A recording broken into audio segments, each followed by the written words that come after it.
What's up guys, G5 Cosmos here, trying something out with this video, this idea I had to do these like crude mock-ups in MS Paint to illustrate certain situations that would be hard to explain without having a very specific thing going on in an actual gameplay footage.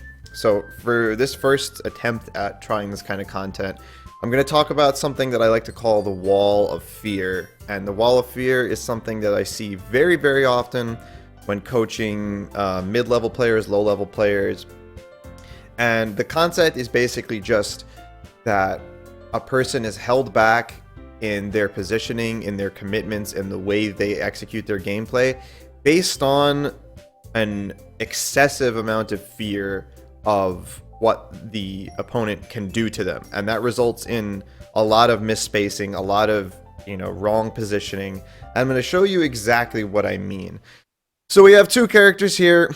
I have this this rather sad-looking fellow on the left. It doesn't matter what character that is. I made a hat, so I guess you could say it's like Mario. And then we have this guy with a sword, and he's a little bit happy. This is the player who's exerting the fear, or he's the scary player, and the one on the left here is the scared player. So normally, when you're respecting your opponent in neutral, because this is all based on neutral for the most part. It could apply to like advantage and disadvantage, but we're gonna talk about this in terms of neutral. Mostly when you're respecting your opponent in neutral, you want to kind of think of either a wall or a bubble kind of around their character that represents their immediate burst range of what they can do. When it comes to burst range, that can be a little confusing sometimes because you have like a character like Fox whose burst range might be like, like something like this, because he can just instant dash attack randomly, and that could be kind of spooky.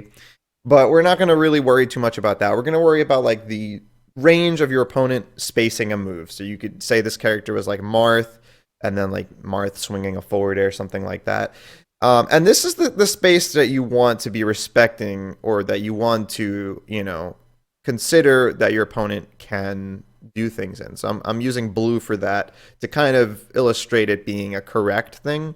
So now if we were to be this player spacing around it, if we were to be, well, this is lagging a lot, but if we're like spacing an aerial, then we'd want to be, somewhere around here is where we're going to be letting our aerial go. You do kind of have to overlap your bubbles and overlap your burst range with your opponent sometimes if you want to get in, especially if they have more range than you. But yeah, this is the kind of space that you want to be moving around. If you want to approach your opponent with, like, let's say you want to run up shield, then you would like run up to right around here and then shield. And then maybe if your opponent swings a move, you'll be able to shield grab them, or at the very least they'll be pressured and they'll run away or something, and then you'll get space, etc., etc. Like if you're jumping in, you want to make sure that you can reach this area when you get to your destination. But what happens to a lot of people is that rather than this, they will be perceiving, this is the select thing, hold on.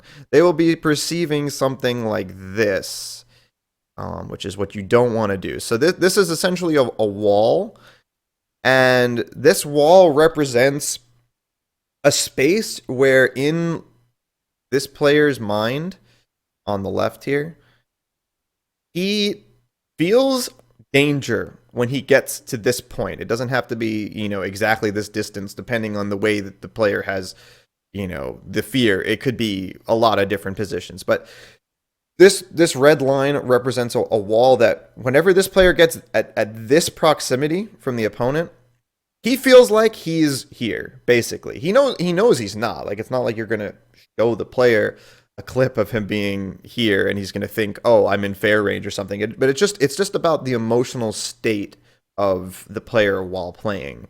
And that's the kind of thing that we're trying to fix here. It's not even really like mental, the mental game or whatnot. It's part of it, but it's just something that can overwhelm you. So what's going to happen is this player is going to start doing things like this. They're going to be over here. And let's say, I don't think I can mirror this. Well, we'll just say he's going for a forward air, right? It's not Mario for the sake of this example. Somebody with a forward air you'd approach with like Sheik or something. Maybe Lucas, because well, no, it's whatever. So he jumps in. He instead of running first, because if he wants to do like a short hop falling fair, for example, he would need to like run here and then jump, because the short hop only goes so far. But he's gonna not run first. He's gonna jump here, and then he's gonna like throw out the forward air over here, which when you're looking at it, just as an example like this, it looks absurd. Like, why would I ever put a forward air there when my opponent is there? But this happens all the time in real matches, at lower and mid levels of play, and sometimes even like maybe at higher levels if the player is in a particularly scared position. That's not to say that you would never want to throw out a forward air in a position like this. Like maybe you're doing it to cover the opponent approaching, but this is something that becomes just an overall mental state of the player on the left here, who is just afraid of getting any closer to the opponent than this. So they'll start doing things like this. They'll start short hopping so that they can only land at max distance an aerial around here, or they'll run up and shield like I talked about before, and they'll stop here. And then what starts to happen then, hopefully I can kind of illustrate this by moving these objects around. It's going to look kind of funky probably. Is as this player on the right moves, this wall moves with them. And then what you'll get is situations where the player on the left here, he runs forward.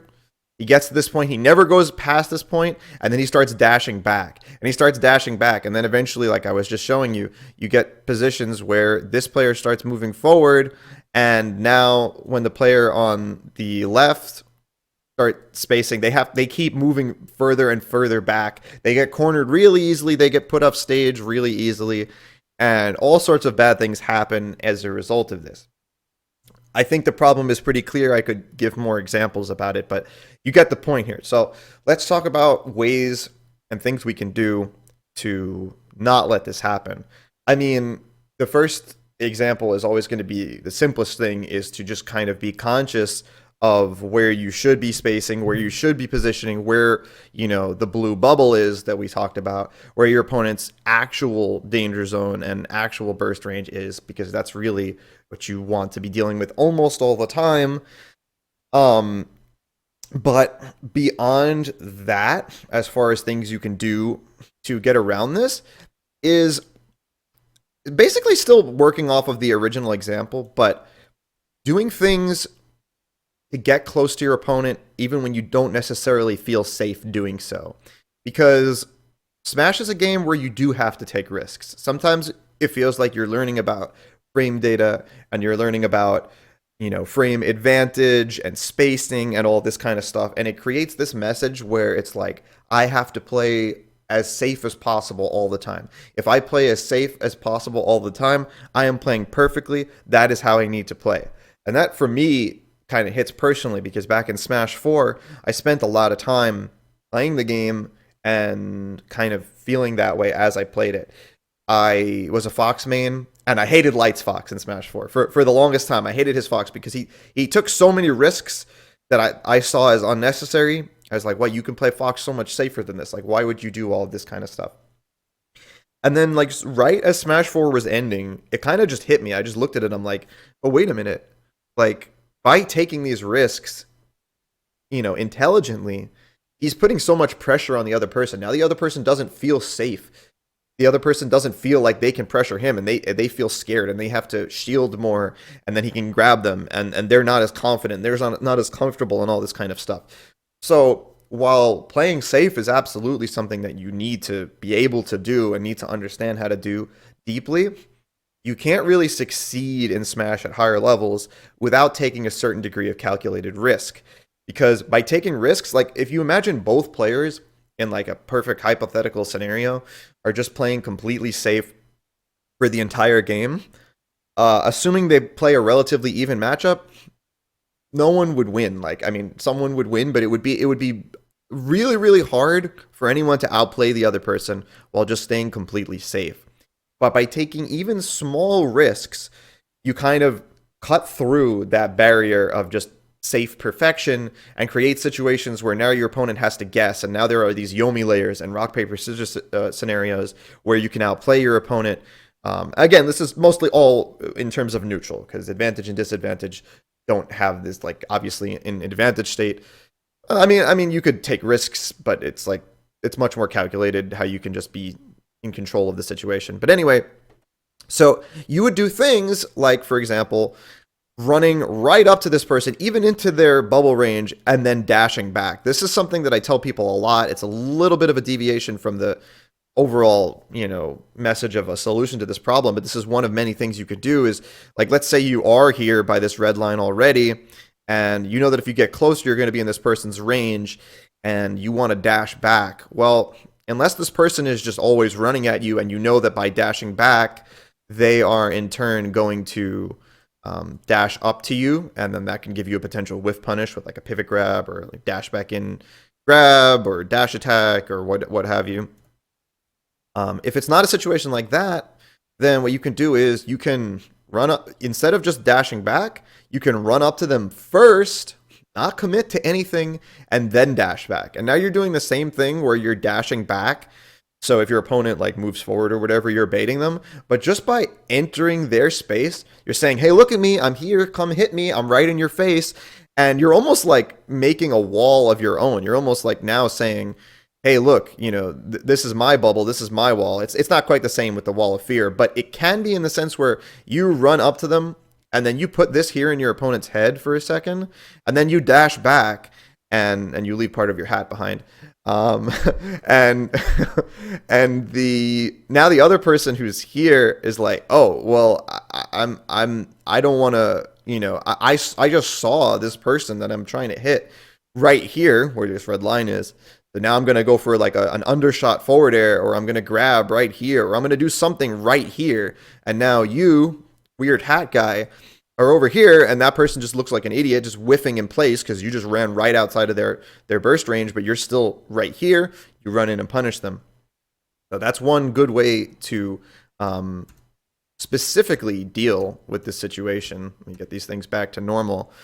As far as other things that you can do, holding your ground can be really important. So maybe, again, you're in the position where you might be afraid, and you might want to start running away because your opponent's getting closer to you. Something you'll see, and if I've done a coaching session with you, I've probably specifically mentioned this because I mention it all the time and it's so crucial. But MKLeo is probably the best player in the world at doing this, in addition to just being the best player in the world.